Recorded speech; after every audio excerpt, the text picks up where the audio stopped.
Hello, and today we're going to be reviewing the Black & Decker BDCR20C 20-volt reciprocating saw. So, without further ado, let's go ahead and get started.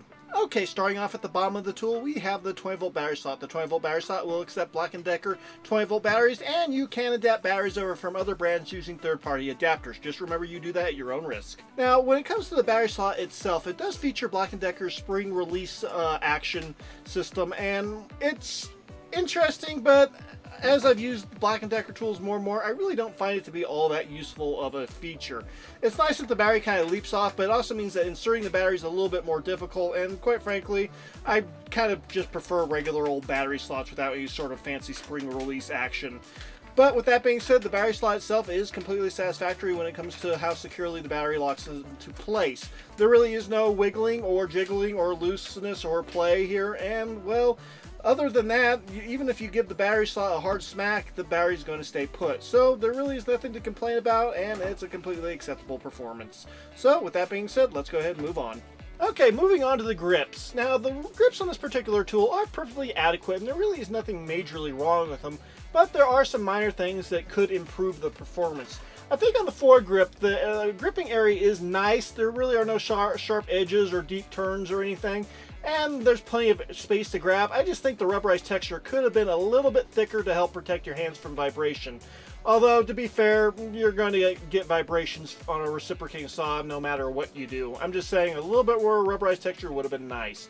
On the rear grip, it's perfectly satisfactory, and it's easy to grip, and the ergonomics seem perfectly fine.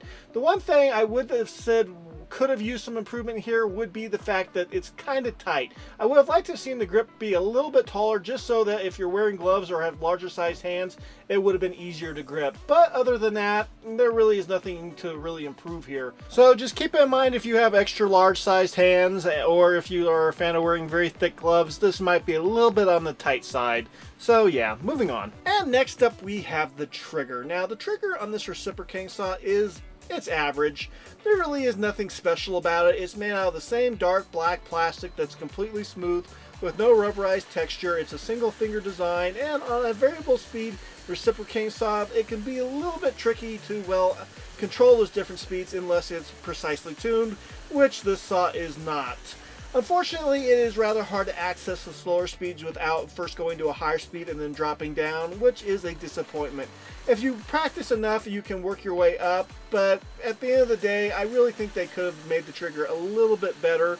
But then again, this is about as average as you can get, and Black & Decker really isn't known for their ultra high standards.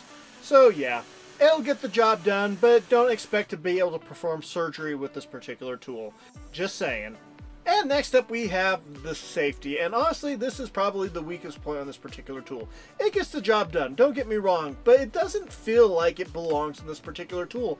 It's hollow, it doesn't feel like it's actually clicking into place properly. It quite frankly feels like it should be found on a, well, knockoff of a Black & Decker tool, and considering the price point of the Black & Decker tool, that's kind of saying something. I really think that this is an area of the tool that they really skimped out on, and while it gets the job done, it just doesn't feel quite right. So this is definitely the weakest point, but as long as you're not super, well, into how your safety feels, it doesn't really matter. So I'm not really going to say it's a plus or minus. I'm just going to say this could use some improvement as well. Okay, next up we have the blade clamp and the release lever. Now let's just go ahead and dive right into the part that I'm not a huge fan of, and that would be the lever. I'm not a huge fan of these lever systems to begin with. I really like having the blade release point being on the shaft or the blade clamp itself without the need of using a lever. But the fact that they didn't include a little spring to keep the lever in the closed position is really a disappointment. Now, it's not going to cause you to drop your blades or anything. It's not, well, strong enough. It's just going to kind of flap around loosely when you're operating the tool or carrying the tool at a weird position, and it's just kind of annoying, to be honest. The fact they couldn't include a little spring that probably would have cost less than 10 cents is definitely a cheapskate move, and definitely does not live up to the rest of the performance of this particular tool, which is quite good. And that goes for the blade clamp itself. The blade clamp is very strong, and I haven't had any issues with it dropping blades regardless of what substance I'm trying to cut off. Whether it's wood, PVC, or metal, the blade stays right in place, and it's got a very good performance, better than some Ryobi reciprocating saws I have tested in the past.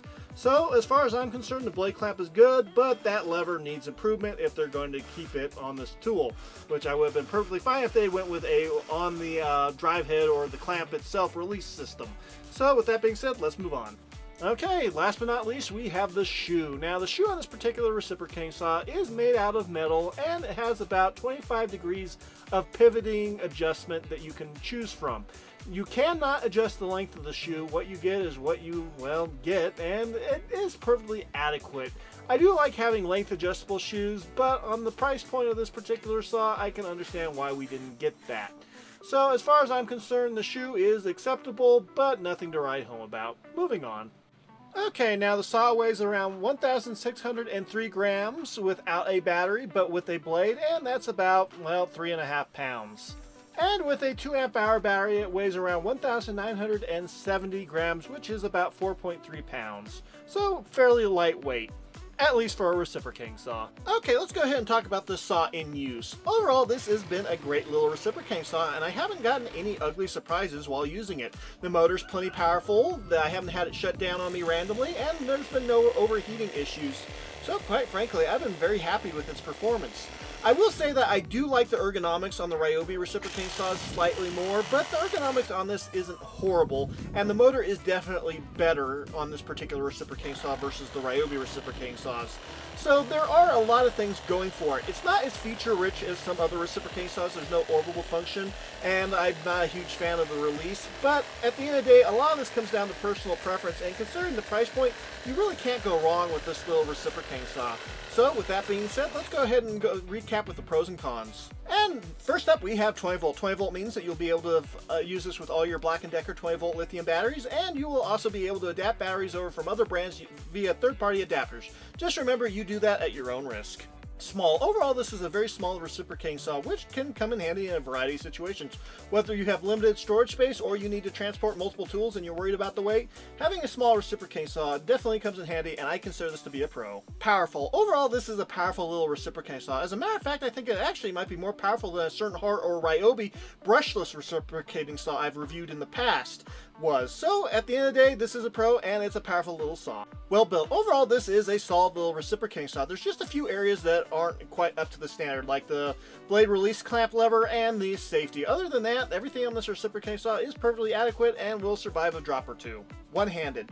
You can definitely use this saw one-handed. Is it recommended? Well, no, probably not. But you can, and this is definitely going to come in handy for when you are pruning tree limbs or just need to hold down something you're cutting. So this is a pro in my opinion. And the last pro would be price. Currently, you can buy this reciprocating saw for $55 US with a 1.5 amp hour battery, which is on the small side, but it will definitely finish up a couple of small tasks before you need to recharge it. So overall, the price, considering the performance, is good.